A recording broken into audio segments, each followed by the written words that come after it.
Hello friends, welcome back to my YouTube channel. मेरा नाम है रोशन और आप सीख रहे हैं मेरे साथ रिएक्ट जेएस। तो चलिए शुरू करते हैं हमारा एक नया वीडियो।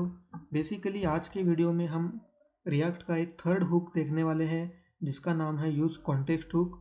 ओके, तो देखिए फ्रेंड्स, इसके पहले हमने यूज़ स्टेट हुक को देखा था, फिर हमने यूज़ इफेक्ट हुक को देखा था। आज हम देखने वाले हैं यूज़ कॉन्टेक्स्ट हुक क्या होता है। तो फ्रेंड्स, शुरू करने से पहले मतलब यूज़ कॉन्टेक्स्ट हुक को देखने के पहले मैं आपको हमारे लास्ट वीडियो में जो हमने देखा था कॉन्सेप्ट, उसे थोड़ा सा ब्रशअप फिर से एक बार करा देना चाहता हूँ। देखिए फ्रेंड्स, हमारे लास्ट वीडियो में हमने प्रॉप्स ड्रिलिंग का एक कॉन्सेप्ट देखा था, जहाँ पे हमारी जो रिक्वायरमेंट थी, मतलब कि हमारे कंपोनेंट, हमारा जो ऐप कंपोनेंट था। देखिए, हमारा प्रोजेक्ट का स्ट्रक्चर कुछ इस तरह से बना था हमारे लास्ट वीडियो में। तो हमारी रिक्वायरमेंट ये थी कि हमारे ऐप कंपोनेंट के पास अगर कोई डेटा है, मान लो यूज़र का लॉगिन स्टेटस का वेरिएबल, और इस कंपोनेंट से अगर हमें ये जो लास्ट लेवल का जो कंपोनेंट है, चाइल्ड कंपोनेंट, इसके पास अगर हमें वो डेटा मतलब भेजना है, तो हमें क्या करना पड़ रहा था, हमें प्रॉप्स ड्रिलिंग का यूज़ करना पड़ रहा था। मतलब कि ऐप कंपोनेंट से हमें सबसे पहले होम के पास भेजना पड़ा था, होम कंपोनेंट से फिर हमें एज ए प्रॉप्स कैटेगरीज के पास भेजना पड़ा था, और कैटेगरीज से फिर से एज ए प्रॉप्स हमें कैटेगरी कंपोनेंट के पास भेजना पड़ा था। ठीक है, ये था प्रॉप्स ड्रिलिंग जो कि हमने लास्ट वीडियो में देखा था। अब देखिए फ्रेंड्स, क्या होता है कि प्रॉप्स ड्रिलिंग है तो एक रिएक्ट का फीचर ही, ओके, तो फिर इसे यूज़ क्यों नहीं करना चाहिए। तो कर तो सकते हैं फ्रेंड्स, लेकिन इसमें प्रॉब्लम क्या हो जाता है। अभी देखिए, अगर हमारे प्रोजेक्ट में लिमिटेड नंबर ऑफ कंपोनेंट है, जैसे कि यहाँ पे टोटल 6 कंपोनेंट ही है, तो छोटे प्रोजेक्ट में डेफिनेटली हम प्रॉप्स ड्रिलिंग के साथ जा सकते हैं। लेकिन जो रियल टाइम प्रोजेक्ट होते हैं, जो लाइव प्रोजेक्ट्स होते हैं कस्टमर के, वहाँ पे कोई भी प्रोजेक्ट में ऐसे 5 या 6 कंपोनेंट से कोई भी प्रोजेक्ट नहीं बना होता है फ्रेंड्स।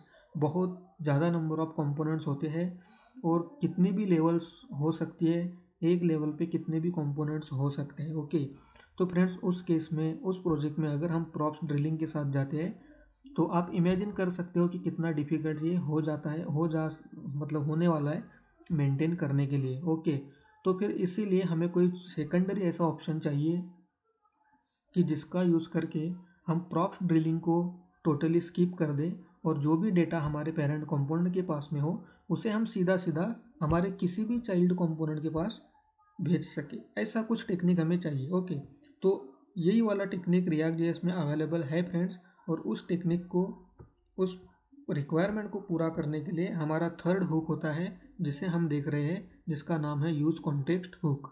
ओके, तो अभी यूज़ कॉन्टेक्स्ट हुक को कैसे यूज़ करते हैं ये हम देख लेते हैं फ्रेंड।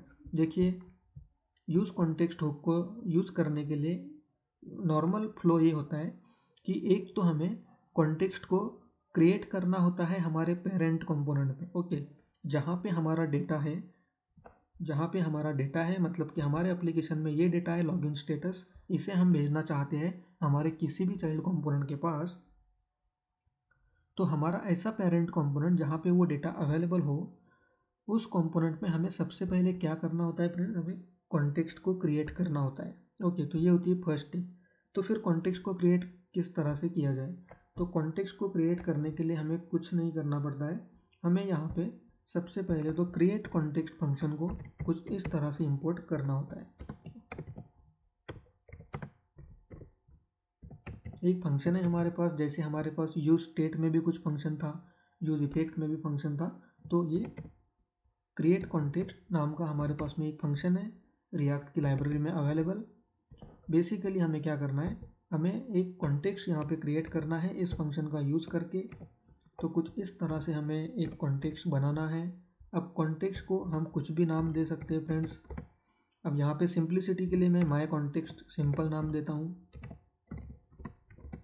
देखिए, कुछ नहीं है, बस हमें इंपोर्ट करना है, फिर हमें उसे कॉल करके एक कॉन्टेक्स्ट को क्रिएट कर लेना है।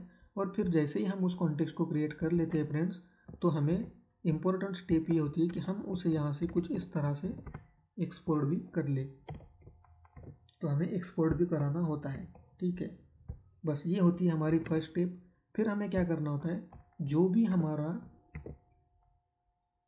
भी हमने कॉन्टेक्स्ट बनाया है, उसे कुछ इस तरह से हमें यूज़ करना होता है, जो सिंटैक्स आप देख रहे हो। कुछ इस तरह से हमें जो हमने कॉन्टेक्स्ट क्रिएट किया हुआ है उस कॉन्टेक्स्ट को हमें एक नॉर्मल कंपोनेंट की तरह ऐसे कुछ यूज कर लेना है। ठीक है, देखिए क्या किया है फ्रेंड्स, हमने यहाँ पे एक कॉन्टेक्स्ट बेसिकली क्रिएट किया है। यहाँ पे आप कुछ भी नाम दे सकते हो, मैंने माय कॉन्टेक्स्ट नाम दिया है। आपको चाहे तो आप कोई भी नाम यहाँ पे दे सकते हो। एक मतलब एक बेसिक एक क्रिएट कॉन्टेक्स्ट फंक्शन का यूज़ करके एक कॉन्टेक्स्ट को मैंने सबसे पहले क्रिएट किया है। उसे मैंने यहाँ पे जैसे क्रिएट किया तो वैसे मैंने यहाँ से एक्सपोर्ट भी कर दिया है। और जो कॉन्टेक्स्ट हम बेसिकली क्रिएट करते हैं उसे हमें कुछ कंपोनेंट की तरह इस तरह से हमें रेंडर कराना है। और हमारे जो मेन कंपोनेंट्स होते हैं, जिन कंपोनेंट के पास हम डेटा भेजना चाहते हैं, वो सारे के सारे कंपोनेंट हमारे कॉन्टेक्स्ट के कंपोनेंट के अंदर हमें कुछ इस तरह से रेंडर कराना है। तो ये सिंटैक्स को आप बेसिकली देख लीजिए। देखिए हम बिगिनिंग से स्टार्ट कर रहे हैं, तो अभी मैं आपको बहुत ज़्यादा डीप में अब ये माई कॉन्टेक्स्ट डॉट प्रोवाइडर क्या है ये मैं आपको अभी मुझे नहीं ऐसा लगता है कि मैंने आपको ये भी बताना चाहिए। ओके, क्योंकि फिर अगर मैं आपको वो बताने लग जाऊँ तो फिर जो मेन टॉपिक है उससे हम हट जाएंगे और आप अननेसेसरीली फिर थोड़ा कन्फ्यूजन हमारा बढ़ जाएगा।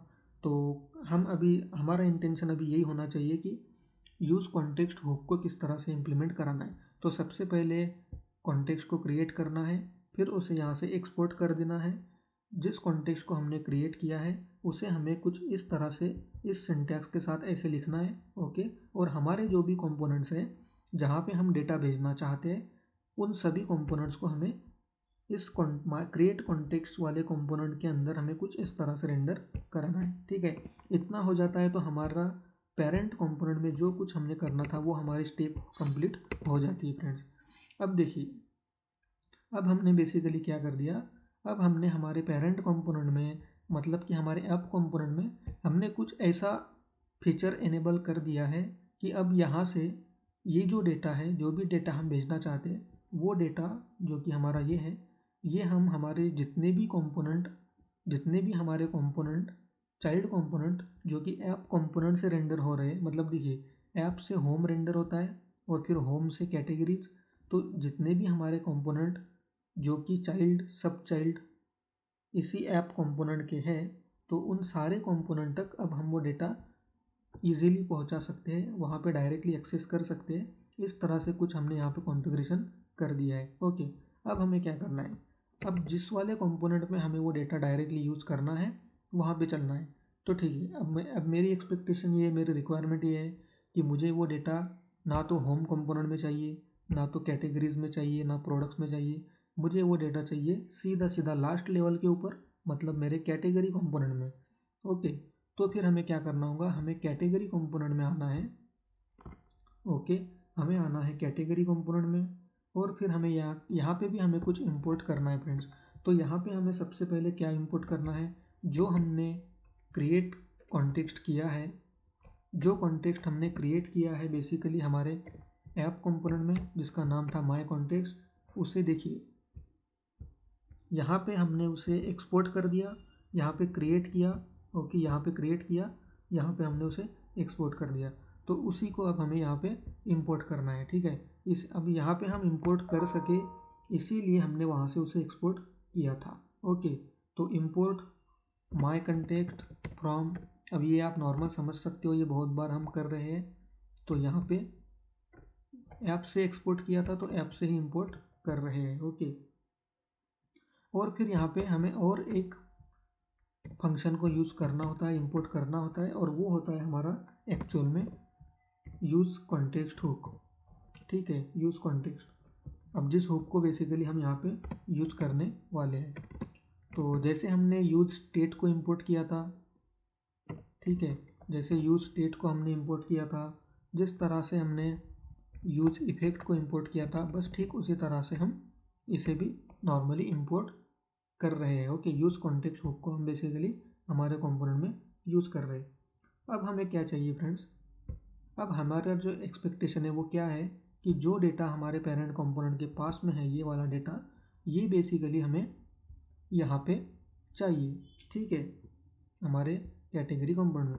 तो अभी देखिए, अभी हमने यहाँ पे सब कुछ ये कॉन्फ़िगर कर दिया है, लेकिन हमने डेटा तो यहाँ कहीं भी अभी पास किया नहीं है। अभी इस केस में भी हमें क्या करना होता है फ्रेंड्स, कि यहाँ पे भी हमें डेटा एक बार पास करा देना होता है, ठीक है। तो ये जो हमने यहाँ पे कुछ कंपोनेंट के जैसे स्ट्रक्चर लिखा था, यहाँ से हमें कुछ इस तरह से वैल्यू और हमारा जो डेटा है वो यहाँ से पास कराना है। देखिए, अब इस केस में हमें एक ही बार पास कराना है, ठीक है। यहाँ पे एक ही बार हम ये डेटा पास कराने वाले हैं। ओके, तो अब बेसिकली यहाँ से एक बार पास करा दिया। अब फिर से यहाँ पे आकर हमें क्या करना है फ्रेंड्स, तो हमें कुछ नहीं करना है। जो हमने जो भी यहाँ पे यूज कॉन्टेक्स्ट हुक को इंपोर्ट किया है, उसे नॉर्मली हमारे हुक के फंक्शन के जैसे हमें कॉल करना है कुछ इस तरह से, और इसे हमें एक पैरामीटर पास कराना होता है। वो होता है हमारा ये क्रिएट कॉन्टेक्स्ट का रेफरेंस, जो कि हमने एक्सपोर्ट किया था ऐप कंपोनेंट से, ठीक है। और फिर से हम इसे किसी भी वेरिएबल में स्टोर अगर कर देते हैं, जैसे कि अब मैं यहाँ पे थोड़ा मीनिंगफुल नाम देता हूँ, माय रिसीव्ड डेटा, ठीक है। देखिए, ओके, बस इतना हमें करना है फ्रेंड्स। और डायरेक्टली हमारे पास में इस वेरिएबल में, इस कांस्टेंट में हमारे पास में क्या आ जाएगा फ्रेंड्स, तो हमारे पास आ जाएगा ये वाला डेटा जो कि हम यहाँ से पास कर रहे हैं। ओके, तो देखिए मैं यहाँ पे आपको अब उस डेटा को डिस्प्ले भी करा के बता देता हूँ। देखिए यहाँ पे एक पैराग्राफ टैग लेता हूँ नॉर्मली, माय रिसीव्ड डेटा। चलिए देखिए, अब दोनों हमारी फाइल्स को हम सेव करते हैं, दोनों फाइल्स को, और फिर मैं आपको बताता हूँ कि अब क्या होता है। तो देखिए फ्रेंड्स, कौन से कंपोनेंट में हमें डेटा चाहिए था, हमें डेटा चाहिए था हमारे कैटेगरी कंपोनेंट में। हमने कुछ इस तरह से यूज़ कॉन्टेक्स्ट हुक का यूज़ करके हमने डेटा को वहाँ से रिसीव किया, ठीक है। तो यहाँ पे बेसिकली मैंने पैराग्राफ टैग में वो डेटा डाल के रखा है। तो आप देख सकते हो कितनी आसानी से मेरे कैटेगरी कंपोनेंट में मुझे मेरा डेटा मिल रहा है।